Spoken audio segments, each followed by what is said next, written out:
Friends, welcome back to our channel. 5ാം ക്ലാസ്സിലെ ആരോഗ്യ കായിക വിദ്യാഭ്യാസം കലാവിദ്യാഭ്യാസം പ്രവൃത്തി പഠനത്തിലെ 2023-24 അഥവാ ഇന്ന് നടന്ന എക്സാമിൻ്റെ ക്വസ്റ്റ്യൻ പേപ്പറും അവയുടെ ആൻസേഴ്സുമാണ് നമ്മൾ നോക്കുന്നത്. അപ്പോൾ എല്ലാ കൂട്ടുകാരും നന്നായിട്ട് തന്നെ എക്സാമൊക്കെ എഴുതിയിട്ടുണ്ടാവും. അപ്പോൾ നമുക്ക് ഓരോ ക്വസ്റ്റ്യൻസ് ആയിട്ട് നോക്കാം. ഒന്നാമത്തേത് ആരോഗ്യ കായിക വിദ്യാഭ്യാസമാണ്. 1 മുതൽ 5 വരെയുള്ള ചോദ്യങ്ങളിൽ 4 എണ്ണത്തിനാണ് ഉത്തരം എഴുതേണ്ടത്. ഒന്നാമത്തെ ചോദ്യം, ശരീരോഷ്മാവ് കണ്ടെത്തുന്ന ഉപകരണത്തിൻ്റെ പേര്.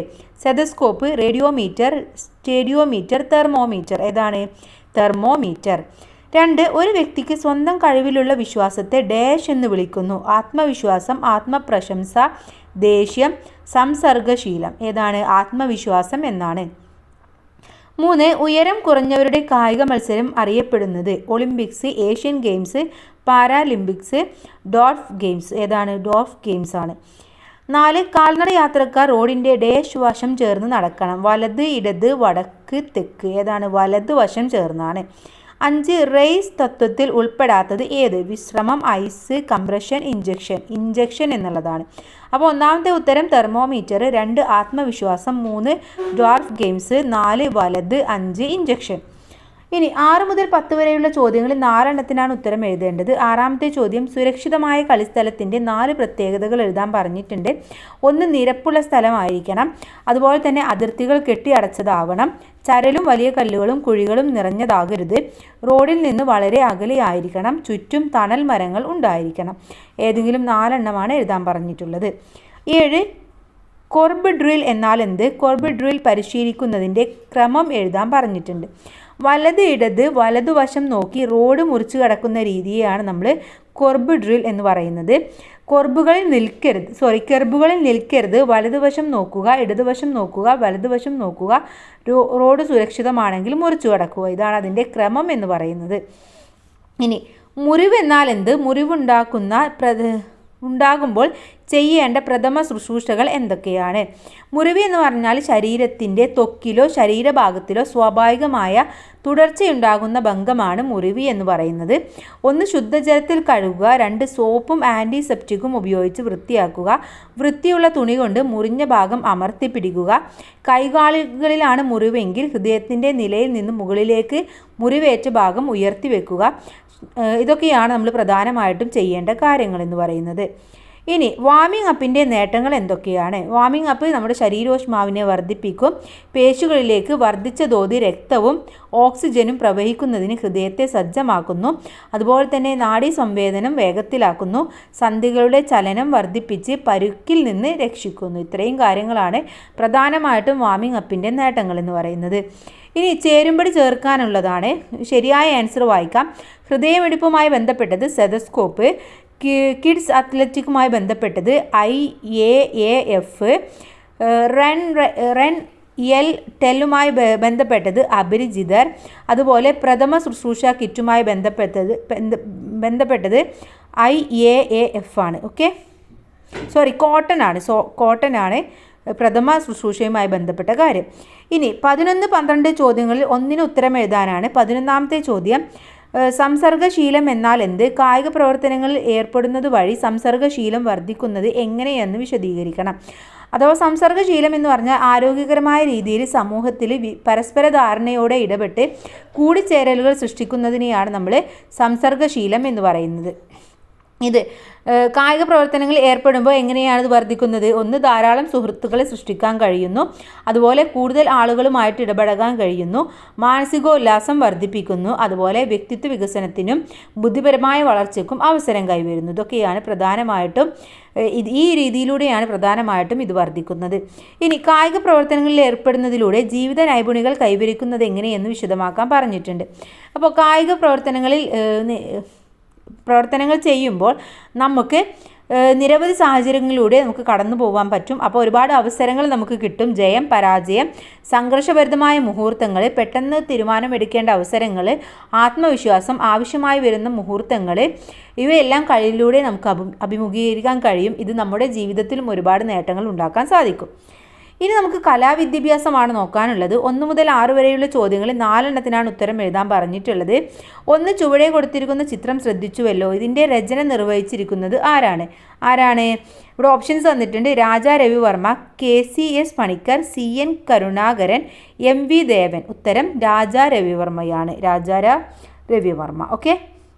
ഇനി 2, താഴെ തന്നിരിക്കുന്നതിൽ ഏത് ഘടകമാണ് പാട്ടിനെ കൂടുതൽ മികവുറ്റതാക്കുന്നത്? ചിത്രം, കഥ, സംഗീതോപകരണങ്ങൾ, അഭിനയം. ഏതാണ്? സംഗീതോപകരണങ്ങൾ.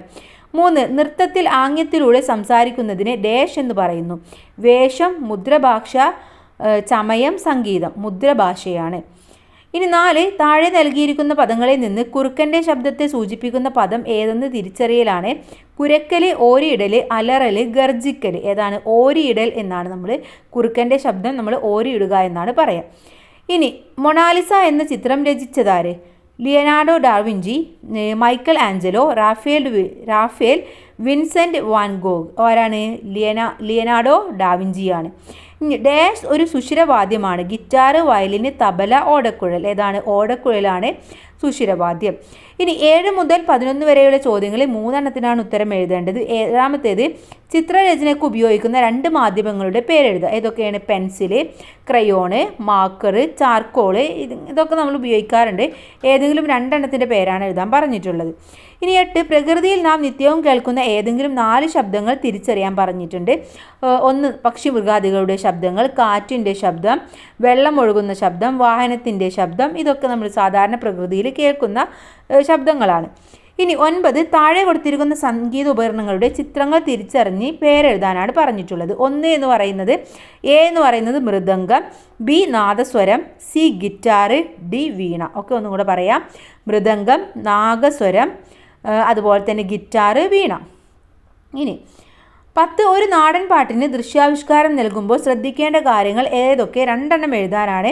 1, അനുയോജ്യമായിട്ടുള്ള ചുവടുകൾ ഉണ്ടായിരിക്കണം, താളം ഉണ്ടായിരിക്കണം, അനുയോജ്യമായ വേഷം ഉണ്ടായിരിക്കണം, ഭാവം, യോജിച്ച ആംഗ്യം. ഇതെല്ലാം ഉണ്ടായിരിക്കണം.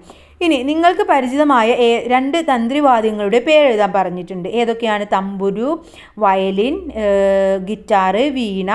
ഇതൊക്കെ തന്ത്രിവാദ്യങ്ങളാണ്. ഏതെങ്കിലും 2 പേരാണ് കൂട്ടുകാരോട് എഴുതാൻ പറഞ്ഞിട്ടുള്ളത്. ഇനി 12, 13 ചോദ്യങ്ങളിൽ ഏതെങ്കിലും ഒരു ചോദ്യത്തിനാണ് ഉത്തരം എഴുതേണ്ടത്.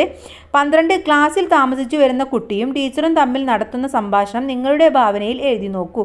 കുറഞ്ഞത് 5 സംഭാഷണമാണ്. അത് നിങ്ങളുടെ ഐഡിയക്കനുസരിച്ച് നിങ്ങൾ എഴുതേണ്ട ഒരു കാര്യമാണ്.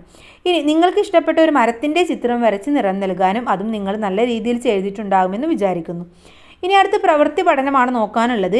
ഇവിടെയും 1 മുതൽ 5 വരെയുള്ള ചോദ്യങ്ങളിൽ 4 ഉത്തരം എഴുതേണ്ടത്. 1ാമത്തെ ചോദ്യം, കുറഞ്ഞ ചെലവിലും വളരെ വേഗത്തിലും നിർമ്മിക്കാവുന്ന പോഷക സമൃദ്ധമായ ഒരു ലഘുഭക്ഷണം. Cutlet, pineapple jam, salad, ilayada. ഏതാണ്? സാലഡാണ്. ഓക്കെ. ഇനി താഴെ കൊടുത്തിരിക്കുന്നവയിൽ ജൈവവളം അല്ലാത്തത് ഏത്? മണ്ണിര കമ്പോസ്റ്റ്, വേപ്പിൻ പിണ്ണാക്ക്, ചാണകം, യൂറിയ. ഏതാണ്? യൂറിയയാണ് ജൈവവളം അല്ലാത്തത്. ഇനി 3, ഡ്രൈ ഡേ ആചരിക്കൽ ഏതു പ്രവർത്തനവുമായി ബന്ധപ്പെട്ടിരിക്കുന്നു? കൊതുക് നിവാരണം, ജലശുചീകരണം, ജലസംരക്ഷണം, വായുമലിനീകരണം. ഏതാണ്? കൊതുക് നിവാരണമാണ്.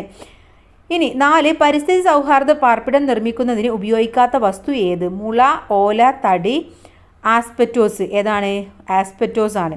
5, നോട്ട്ബുക്ക് നിർമ്മാണത്തിന് ഉപയോഗിക്കുന്ന പേപ്പർ ഏത്? Phoenix paper, news paper, A4 paper, tissue paper.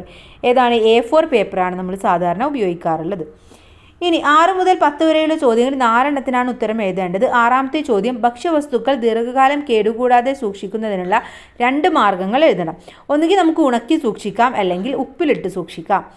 7, ഒരു കർച്ചീഫ് അഥവാ തൂവാല നിർമ്മിക്കുന്നതിൻ്റെ പ്രവർത്തനമാണ് കൊടുത്തിരിക്കുന്നത്. പ്രവർത്തനം ക്രമപ്പെടുത്തി എഴുതാൻ പറഞ്ഞിട്ടുണ്ട്.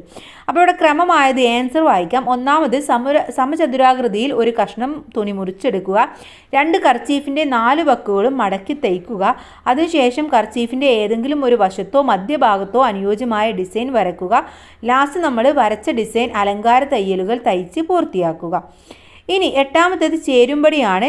കറക്റ്റ് ആൻസർ വായിക്കാം. ജൈവവളവുമായി ബന്ധപ്പെട്ടത് വേപ്പിൻ പിണ്ണാക്ക്, ക്ലോറിനേഷനുമായി ബന്ധപ്പെട്ടത് ബ്ലീച്ചിങ് പൗഡർ, അലങ്കാര വസ്തുവുമായി ബന്ധപ്പെട്ടത് പേപ്പർ പൂവ്, അലങ്കാര തയ്യൽ, വസ്ത്രനിർമ്മാണം. ഇനി 9ാമത്തെ ചോദ്യം, പേപ്പർ ഗ്ലാസ് നിർമ്മിക്കുമ്പോൾ പേപ്പർ ഗ്ലാസ് ഉപയോഗിച്ച് നിർമ്മിക്കാവുന്ന 2 അലങ്കാര വസ്തുക്കളുടെ പേരെഴുതുക. ഒന്ന് നമുക്ക് പേപ്പർ കപ്പ് പൂക്കൾ ഉണ്ടാക്കാം, അല്ലെങ്കിൽ പേപ്പർ കപ്പ് വാൾ ഹാങ്ങർ ഉണ്ടാക്കാം. ഓക്കെ, പൂക്കളും വാൾ ഹാങ്ങറും ഉണ്ടാക്കാം. പദസൂര്യം പൂർത്തിയാക്കാൻ നോട്ട്ബുക്ക് നിർമ്മാണം കാലിക്കോ തന്നിട്ടുണ്ട്. പിന്നെ എന്തൊക്കെ എഴുതാം? പശ, നൂല്, സൂചി, A4 പേപ്പർ. ഓക്കെ, പശ, നൂല്, സൂചി, A4 പേപ്പർ. ഇനി 11, 12 ചോദ്യങ്ങളിൽ ഏതെങ്കിലും ഒന്നിനാണ് ഉത്തരം എഴുതേണ്ടത്. 11ാമത്തെ ചോദ്യം, പ്ലാസ്റ്റിക് ബോട്ടിൽ ഉപയോഗിച്ച് ഒരു ഫ്ലവർ വേസ് നിർമ്മിക്കുന്ന രീതി വിശദമാക്കാൻ പറഞ്ഞിട്ടുണ്ട്. അപ്പോൾ ടെക്സ്റ്റ് ബുക്കിലുണ്ട്, നിങ്ങൾ അതുപോലെയാവും എഴുതിയിട്ടുണ്ടാവുക എന്ന് വിചാരിക്കുന്നു. ഇനി ജലം അമൂല്യമാണ്, അത് പാഴാക്കാതെ സൂക്ഷിക്കുക എന്ന ആശയവുമായി ബന്ധപ്പെട്ട് ഒരു പോസ്റ്റർ തയ്യാറാക്കുക. നല്ല ഭംഗിയായിട്ട് എന്തെങ്കിലും ചിത്രങ്ങളോ നിങ്ങൾ വരക്കണം, അതുപോലെ തന്നെ അനുയോജ്യമായ വാക്കുകൾ എഴുതണം. നല്ല ഭംഗിയായിട്ടൊരു ബോക്സ്, ഒരു കോളത്തിൻ്റെ ഉള്ളിലായിരിക്കണം പോസ്റ്റർ തയ്യാറാക്കേണ്ടത്. ഇത്രയുമാണ് ക്വസ്റ്റ്യൻ പേപ്പർ. വളരെ സിമ്പിളായിരുന്നു. നമ്മൾ ഇന്നലെ ക്വസ്റ്റ്യൻ പേപ്പർ ഡിസ്കസ് ചെയ്തതിൽ പറഞ്ഞ ഒരുപാട് ക്വസ്റ്റ്യൻസ് ഇതിലുണ്ടായിരുന്നു. അപ്പോൾ എല്ലാ കൂട്ടുകാർക്കും നല്ല മാർക്ക് തന്നെ സ്കോർ ചെയ്യാൻ കഴിഞ്ഞിട്ടുണ്ടാകുമെന്ന് വിചാരിക്കുന്നു. Thanks for watching.